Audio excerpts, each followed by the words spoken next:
semangat pagi. Di video saya kali ini kita akan membahas mengenai sistem pencernaan pada tubuh manusia. Untuk lengkapnya, yuk kita simak sampai habis. Jangan lupa ya, like, subscribe, dan komen ya. Selamat belajar!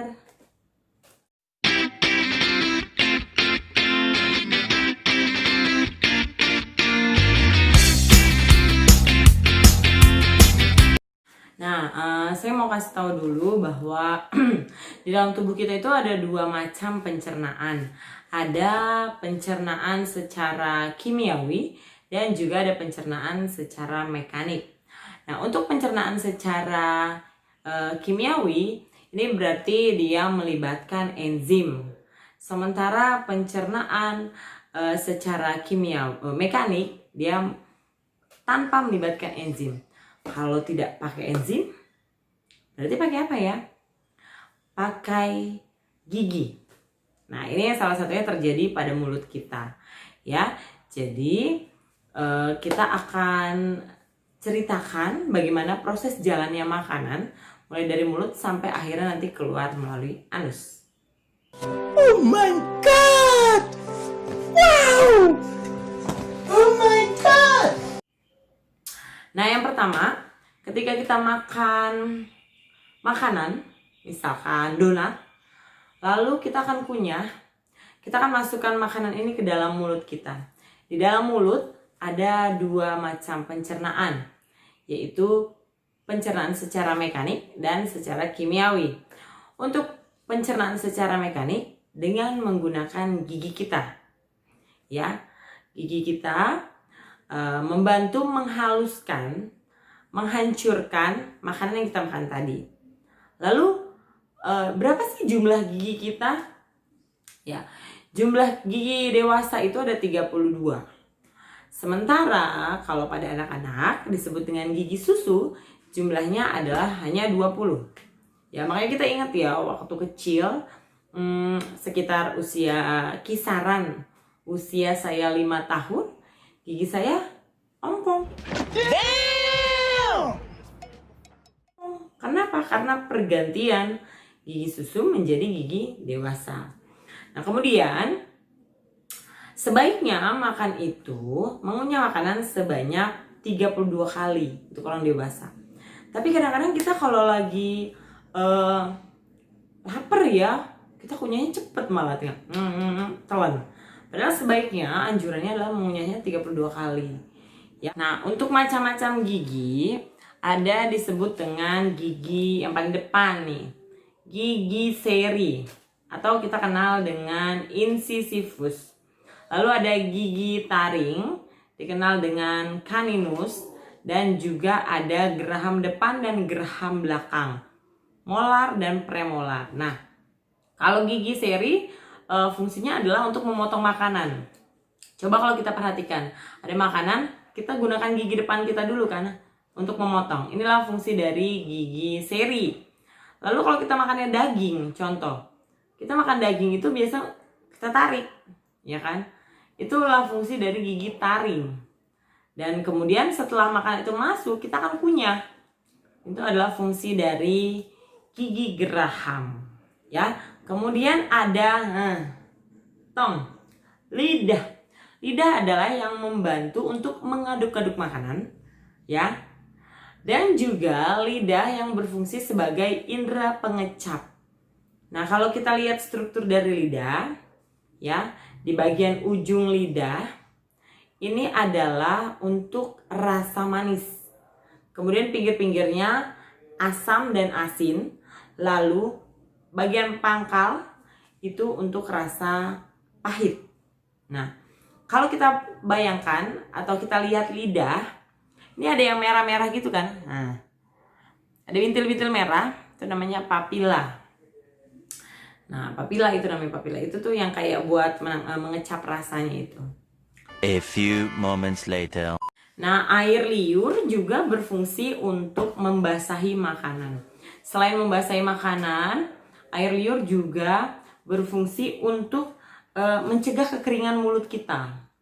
Ya, biasa kalau mulut kita udah kering, akan dibasahi oleh air liur kita.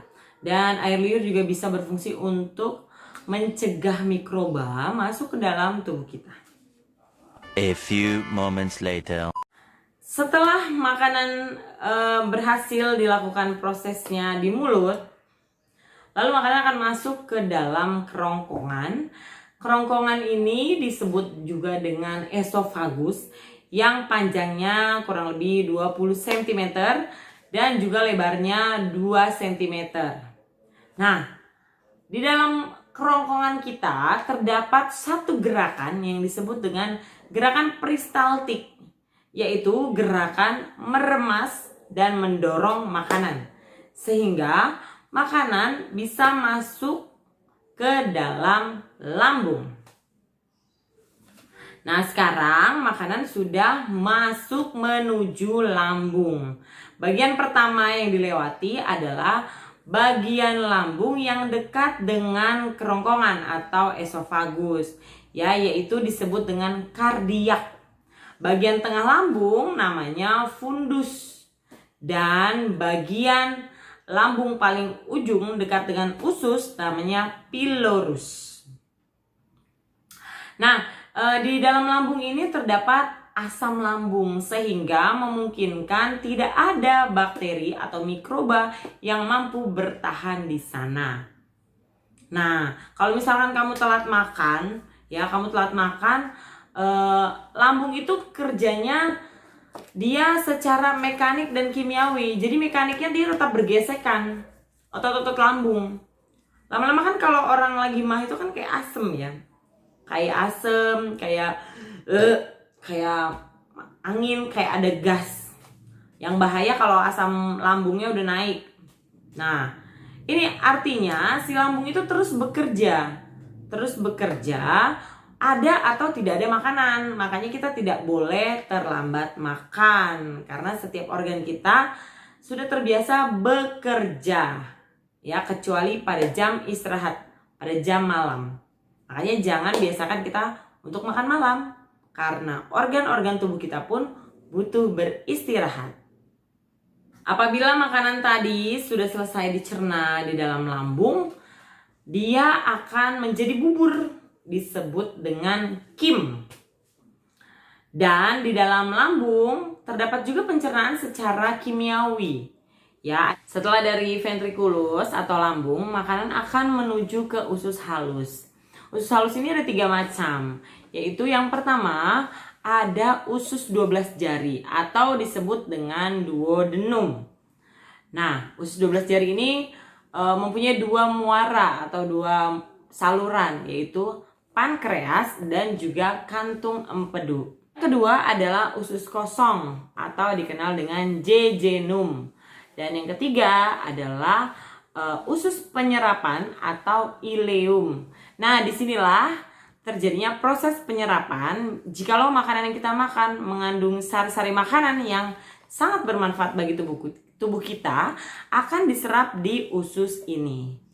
Ada 2 proses yang terjadi pada usus besar atau kolon. Yang pertama adalah pembusukan makanan. Jadi bagi makanan yang tidak berguna lagi atau sisa-sisa makanan yang tidak bisa diserap oleh tubuh kita akan dibusukkan dan dibantu oleh bakteri Escherichia coli atau E. coli.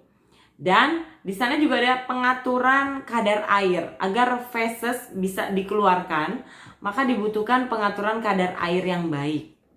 Nah, yang terakhir adalah anus. Anus adalah tempat atau lubang keluarnya feses atau kotoran yang sebelumnya berada pada rektum atau saluran sementara, penyimpanan sementara pada sistem pencernaan. Nah, inilah enzim-enzim yang membantu proses pencernaan. Jadi beberapa organ pencernaan tubuh kita itu bisa memproduksi enzim pencernaan. Apa saja itu? Yaitu sebagai berikut. Kita lihat ya, yang pertama ada rongga mulut, ini ada petialin atau amilase. Fungsinya adalah memecah amilum menjadi maltosa.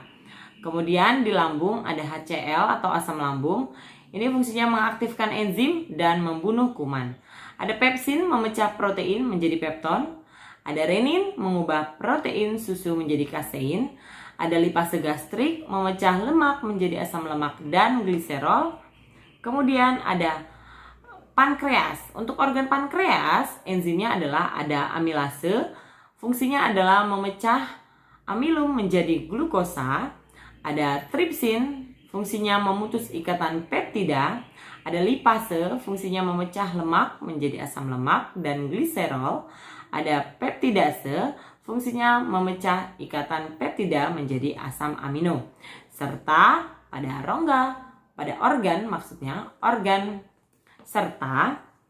organ usus terdapat enzim erepsin yang berfungsi memecah ikatan peptida. Selanjutnya adalah pada organ usus halus terdapat enzim erepsin, yaitu berfungsi memecah ikatan protein menjadi asam amino. Kemudian ada enzim enterokinase, fungsinya adalah mengaktifkan tripsinogen menjadi tripsin. Dan juga ada enzim lipase yang berfungsi untuk memecah lemak menjadi asam lemak dan gliserol. Jadi, ini adalah enzim-enzim yang membantu dalam proses pencernaan.